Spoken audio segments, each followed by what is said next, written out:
here's your wake-up call.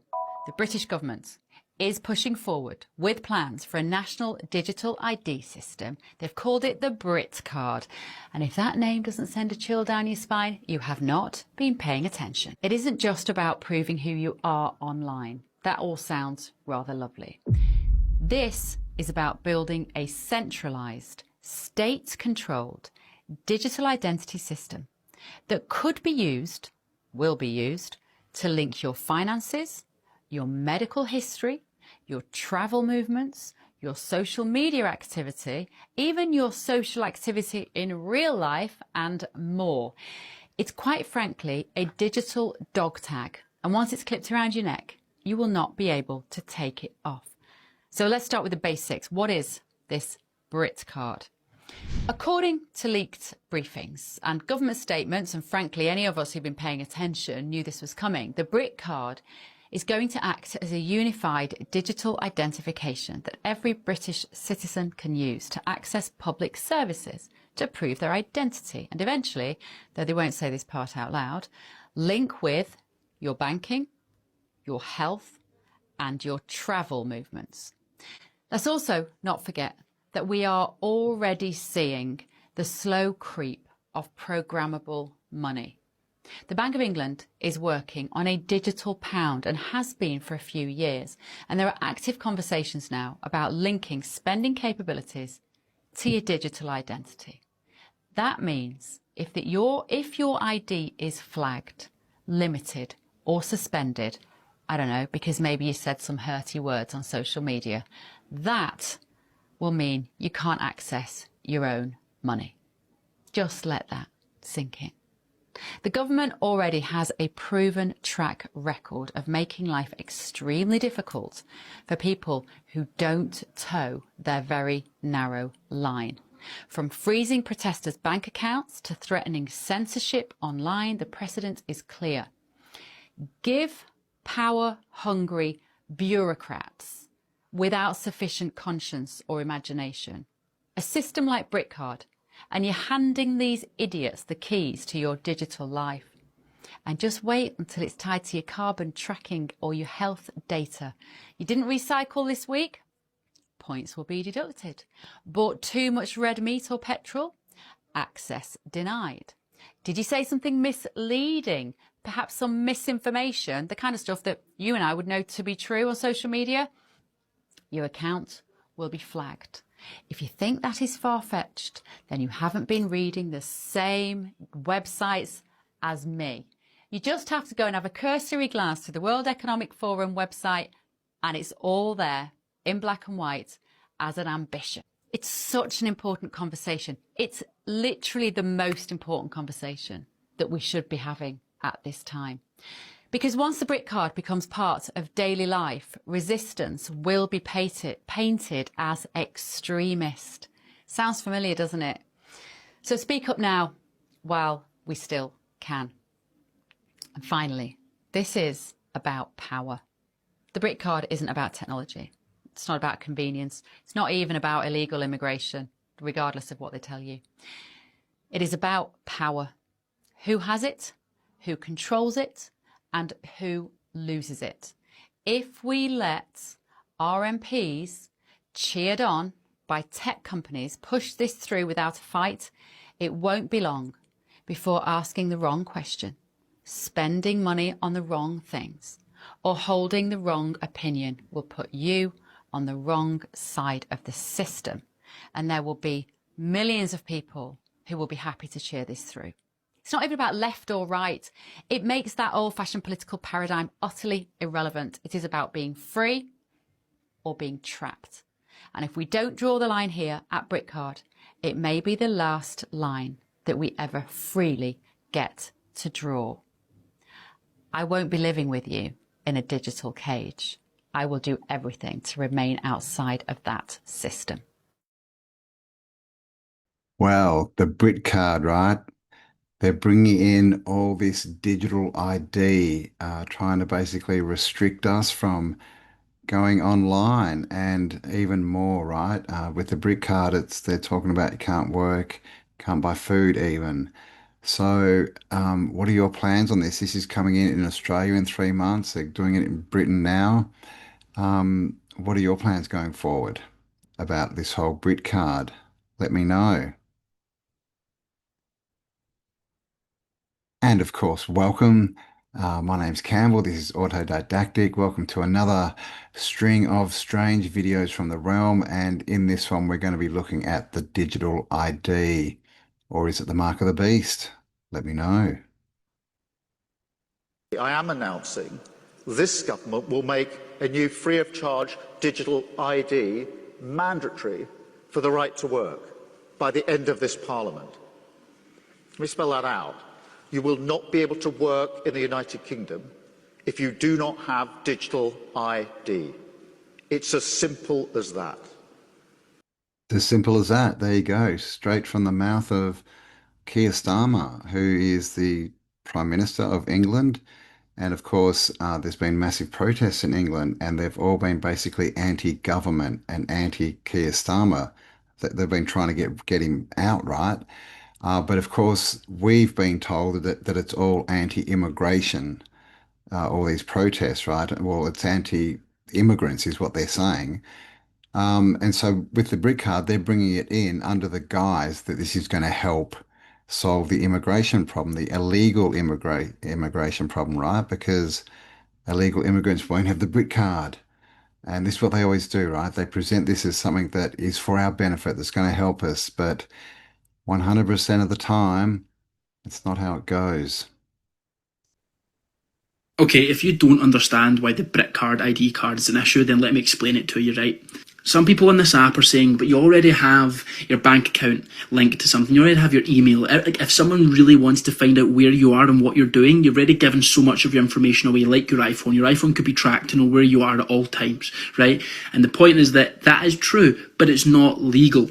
The reason people are so freaked out is because down the line, the ID card could eventually become something that tracks your carbon footprint, your social credit score, that they could then legally track. If they were to say to you right now, oh, you're about to spend a transaction on another flight when you've had 6 this year, oh, your carbon footprint, right now, you could take them to court and win against the government because it's not legal. It's not legal for them to tap into your bank account and use it for that cause. But in the future with this ID card, this is the first domino to forward that eventually they could use this ID card to do those things in a legal way and go against the British public and make it like a jail. That is why people are freaked out. It's not about now, it's about down the line. Some people ask why other countries it works, but for the UK, you can see how sinister and where it would be used for. Yeah, it's, the slow infiltration, right? The totalitarian tiptoe, as David Icke would call it. And this is what they do. They get all the infrastructure in, and again, they always tell it it's for our protection, it's for our safety, to make us, better, our lives better. And it's always not the case. It's always to put more control over us. So this is what's going on at the moment. They're rolling it out. What are your plans? And also, I'd just like to say that, yeah, my last video had some editing issues. I read the comments. That's basically because YouTube kept flagging videos and yeah, so obviously I didn't edit that very well. So sorry about that. And the ads in the video, I always go in and put my own in because you can, because when YouTube do it, they put way, way, way too many, as you know. But yeah, the last couple of videos I've put the ads in, and I put like one every 10 minutes or something. And then I went back and looked after reading some comments, and they just ignored what I'd done and just put way too many ads in. So I'll keep an eye on that one for you as well. And of course, thanks for watching. Please do subscribe, give me a like, and leave a comment. And let's get back to the video. The State Bank of Vietnam, SBV, just closed 43% of all bank accounts in Vietnam because they hadn't complied with biometric authentication, in other words, digital IDs, based on your fingerprint or your eye. And that's out of 200 million accounts across a population of 70 million. So this is fascinating stuff because it's just been done. Because the internet is not free in Vietnam, there's not a lot of chatter about it within the country. There's a lot of chatter about it outside of the country, and I'm chatting about it here now with you, to an Irish audience largely. And it's quite extraordinary because what it's actually saying is that biometrics are needed for any transaction in excess of around 393. And I don't know if that's Vietnam dollars or whether it's actually dollars. But the point is that, you know, I think another potential Hudson razor might be something along the lines that, like, any time that that a government is suggesting to you that something that you already own as an asset or a service that you have a right to is no longer available unless you go through a digital ID process. I mean, that's alienating you from your service or your asset. That's the start of the control grid.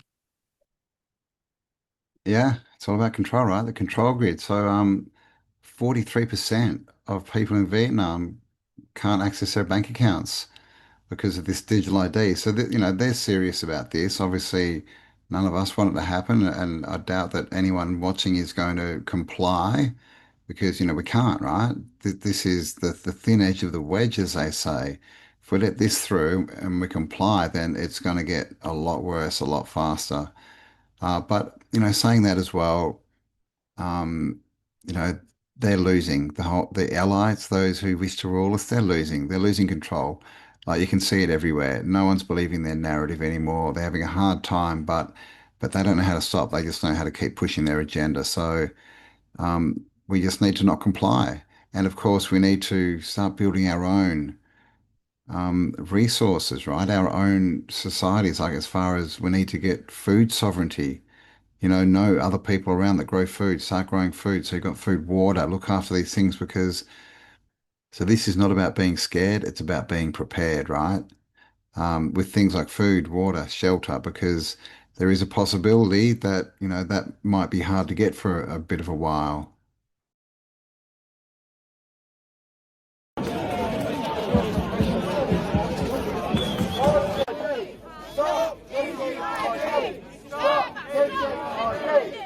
They're telling people, oh, if you've all got Digi-ID, that'll stop the boats crossing the channel. What a lie!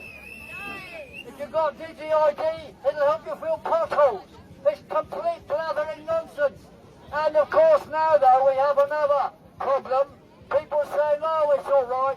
We'll have a Bill of Digital Rights. A Bill of Digital Rights will be the back door for digital ID and the end of freedom.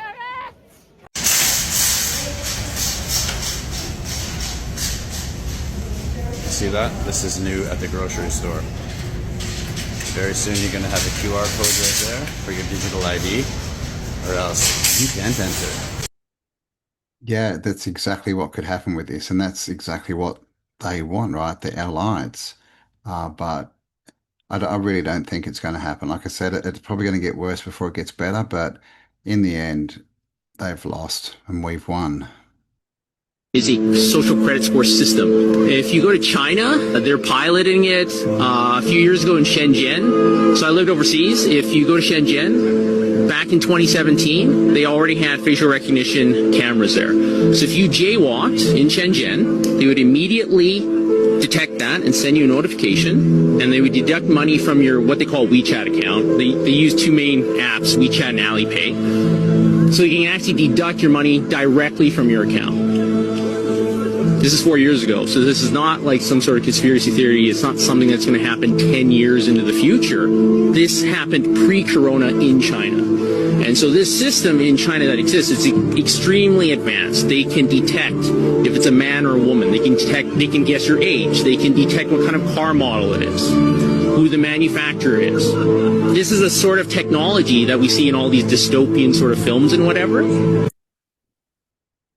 Yeah, it's definitely all rolled out through China, but you know, as he was saying in that, they can detect with that old tech, you know, what car you're in and you know if it's a man or a woman, etc. But now with digital ID in your phone, they're going to be able to track exactly where you are. They're going to know the rego of your car. They're going to know your address. They're going to know your bank account details. That's what makes this so invasive and sinister. They will have total control of us if we let this pass. Alright, I'm going to be very clear from the start of this reel. Anyone pushing a digital ID is wanting to control you. They want mass government oversight of your life. And if you think that's an exaggeration, keep listening. Keir Starmer just got community noted on X for one of the biggest digital ID lies you'll ever see. He said digital ID will stop illegal immigrants from working and make our borders more secure. And here's the truth. The UK law already requires a visa, a passport or a share code to work legally. Illegal immigrants don't have any of that. They work cash in hand, so a digital ID is useless. Right, and this was probably the plan all along. Keir Starmer floods the place with illegal immigration, then he offers up a fake solution to the crisis that he created. This is all set up. It has to be. They create the crisis and then they sell you the solution. More control, less freedom, and a digital ID is the master key that makes it all possible. Now, let me break it down for you so everyone can understand. Instead of having separate documents like your driver's license, passport, Medicare, and bank accounts, well, everything is tied to a centralized profile. It's your new key to life. And look, that sounds convenient, but here's the danger. Once that system becomes a single gateway, it connects you to everything that you rely on, right? It'll be linked to your bank account so you can't get paid or buy goods. And once cash is phased out and everything goes digital, there's no fallback. No cash means no way to transact outside the system. If your digital ID becomes frozen, then you're effectively locked out of the entire system, right? It'll be tied into your healthcare so you can't book a doctor or fill out a prescription, right? It'll be tied into your transport, planes, buses, cabs, even renewing your own rego. It'll be connected to utilities like power and water. It'll be verified by supermarkets and retailers where you buy your food. And it's used by online social media platforms where you post your thoughts. So when that personal digital ID is active, life works for you. But when it's paused, flagged, or suspended, everything stops. Now let me explain that to you. If you don't comply with the new vaccine mandate, bang, no flights, no bus, no car rego, no food. Criticise the government online? Bang, your bank account and your MyGov just got completely locked. Refuse their lab-grown meat?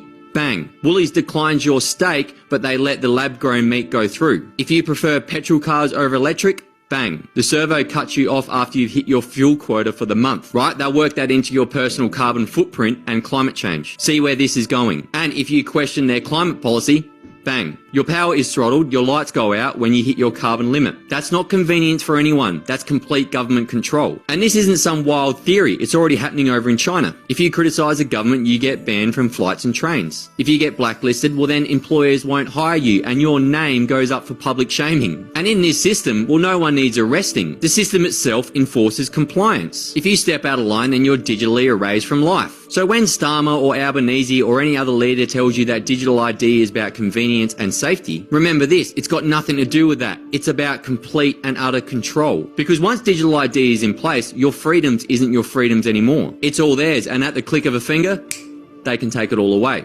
What's your thoughts? Yes, I agree.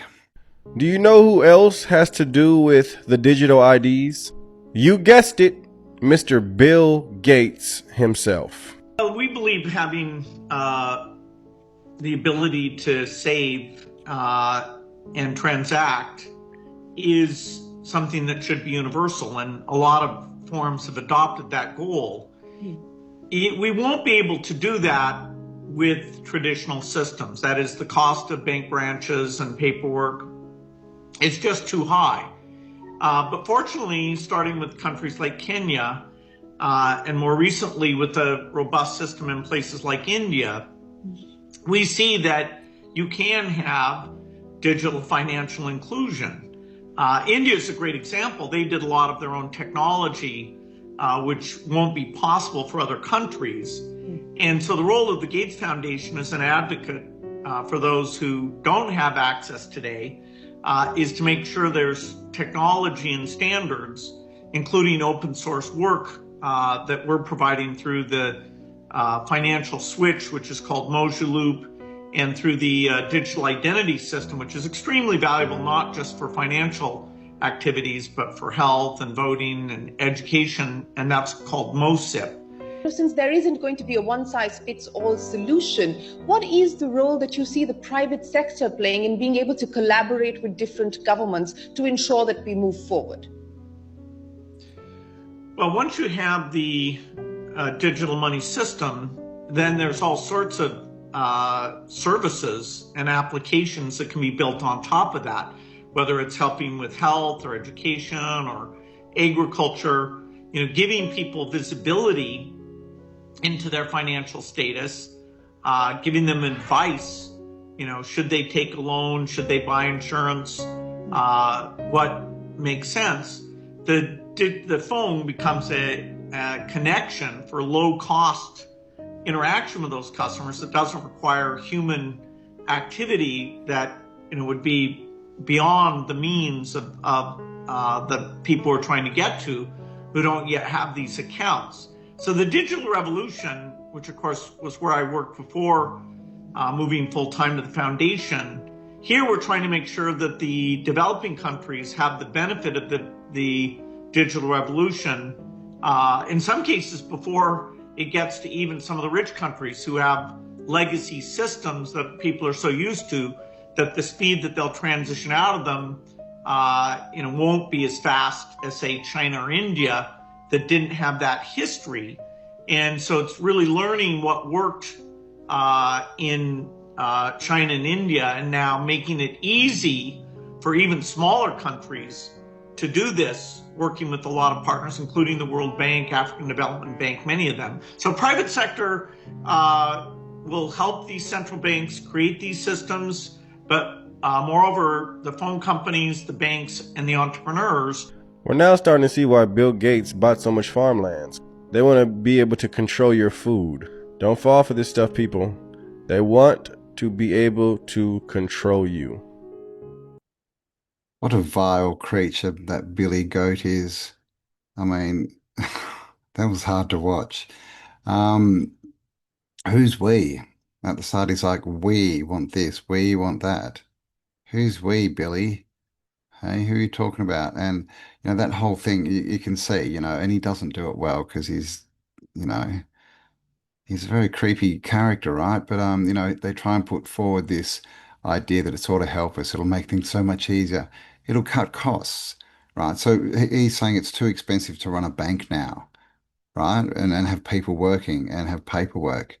We could do it back in, for the last couple of 100 years, but now it's too expensive. It has to be done online. Which means what? A lot less jobs for people, right? And I'm not into jobs or anything, but people need to look after themselves, right? Until we get through this change and everyone's got, their own skills that they're working with, then, we don't want everyone to suddenly be out of work, right? Look at the homelessness problem at the moment. And he was definitely alluding towards AI, right? Soon we won't need people, right? It'll all be done digitally.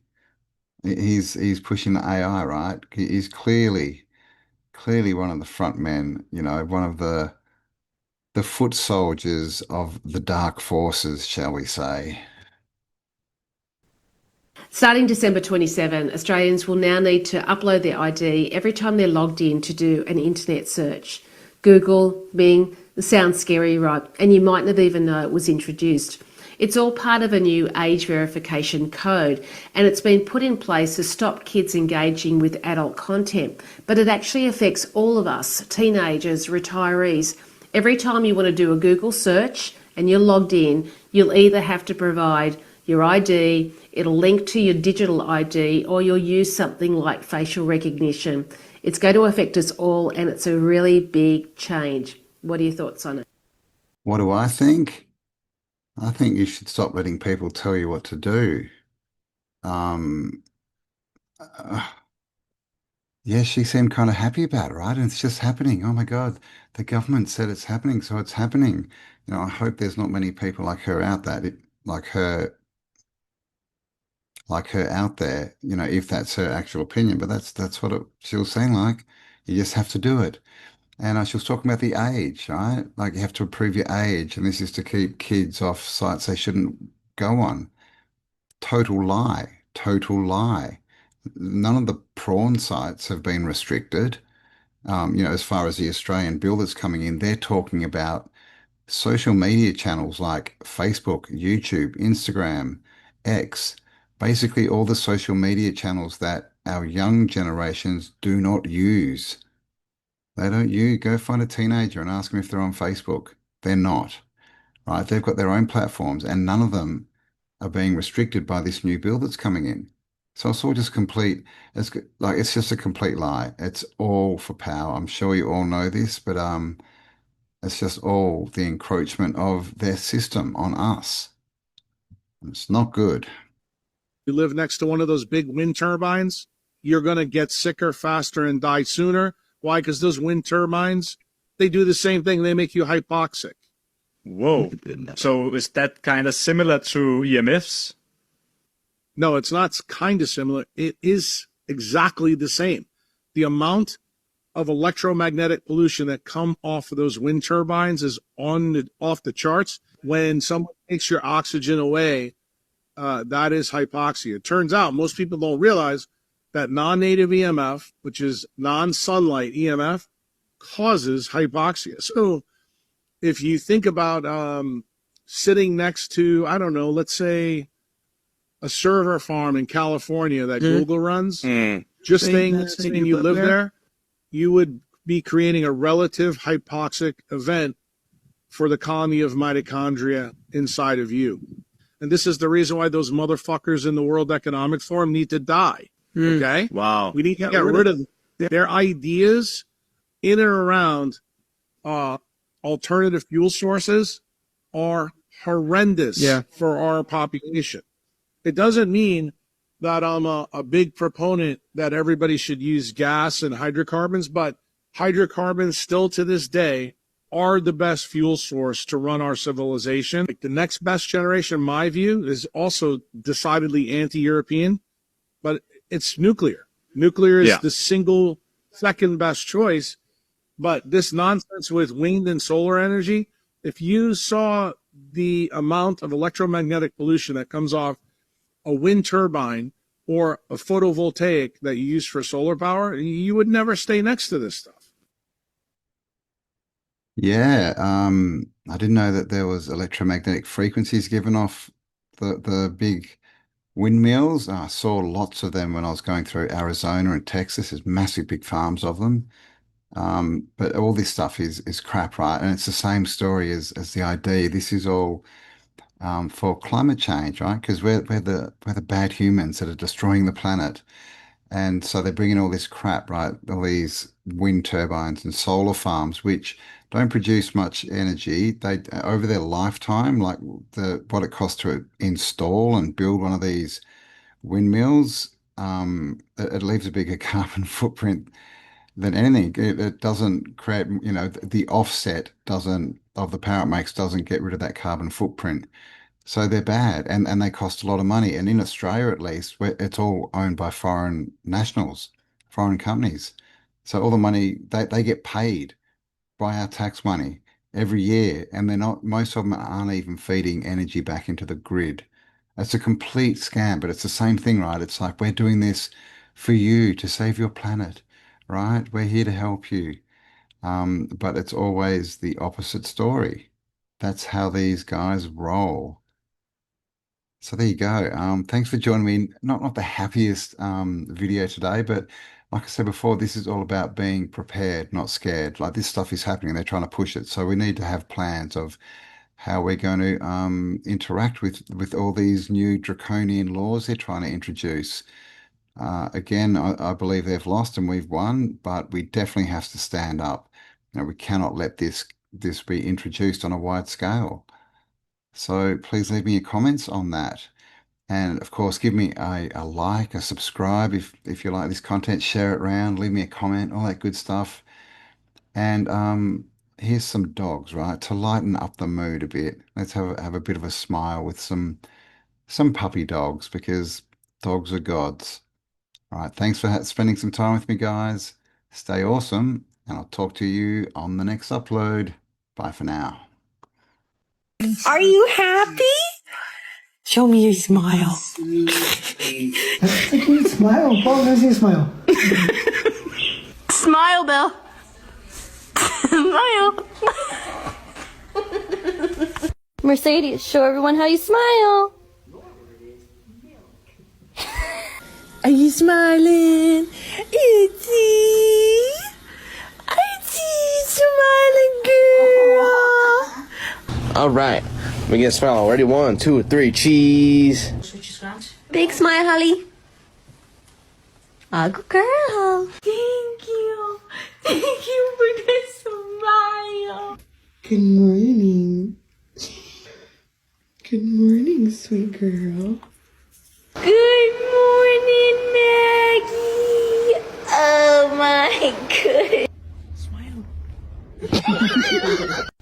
3, 2, 1. Cheese.